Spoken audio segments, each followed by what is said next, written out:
టాలీవుడ్ ను షేక్ చేస్తున్న డ్రగ్స్ కేసులో మరో సంచలన పరిణామం చోటు చేసుకోనుందా అన్నది ఇప్పుడు పెద్ద ప్రశ్నగా మారింది. డ్రగ్స్ కేసులో కీలక భూమిక పోషిస్తున్నారంటూ ఆరోపణలు ఎదుర్కొంటూ అరెస్టైన కీలక నిందితులు కెల్విన్ నోహ్ విలియమ్స్ ను కోర్టు అనుమతితో అధికారులు తాజాగా విచారించారు. విచారణ సందర్భంగా పలువురు పేర్లను నోహ్ విలియమ్స్ వెల్లడించినట్టుగా తెలుస్తోంది. ఈ పేర్లలో ఇద్దరు ప్రముఖ యువనటులు కూడా ఉన్నాయట. తాజాగా వెల్లడైన ఇద్దరు యువనటులకు సంబంధించిన సమాచారం ఏంటంటే, వారిద్దరూ చిత్రరంగ పరిశ్రమలో మంచి పేరున్న ప్రముఖుల వారసులుగా చెప్తున్నారు. వీరిద్దరూ అరెస్టైన నోహ్ విలియమ్స్తో వాట్సాప్లలో చాట్ చేసిన విషయాన్ని అధికారులు గుర్తించారట. ఈ ఇద్దరిలో ఒకరు యూత్లో మంచి క్రేజ్ ఉన్న హీరోగా చెప్తున్నారు.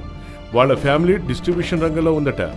ఇండస్ట్రీలోని పెద్ద ప్రొడ్యూసర్స్తో పరిచయాలు, టాలీవుడ్ నంబర్ 1 హీరో మద్దతు ఉందని చెప్తున్నారు. ఇక మరో హీరో అయితే తెలుగు ఇండస్ట్రీలోనే దిగ్గజ సెలబ్రిటీ ఫ్యామిలీ అని, ఈ సినిమా రిలీజ్ అవ్వాలన్నా వాళ్ళ ఫ్యామిలీ సపోర్ట్స్ ఖచ్చితంగా తీసుకుంటారు అని ఆ హీరో ప్రతినాయకుడి పాత్ర కూడా పోషిస్తున్నట్లుగా తెలుస్తోంది.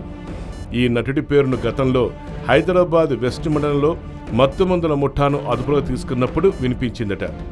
అప్పట్లో ఆ కేసు దర్యాప్తు అనుకున్న రీతిలో ముందుకు సాగకపోవడంతో బయటపడ్డాడు అన్న ప్రచారం సాగుతోంది.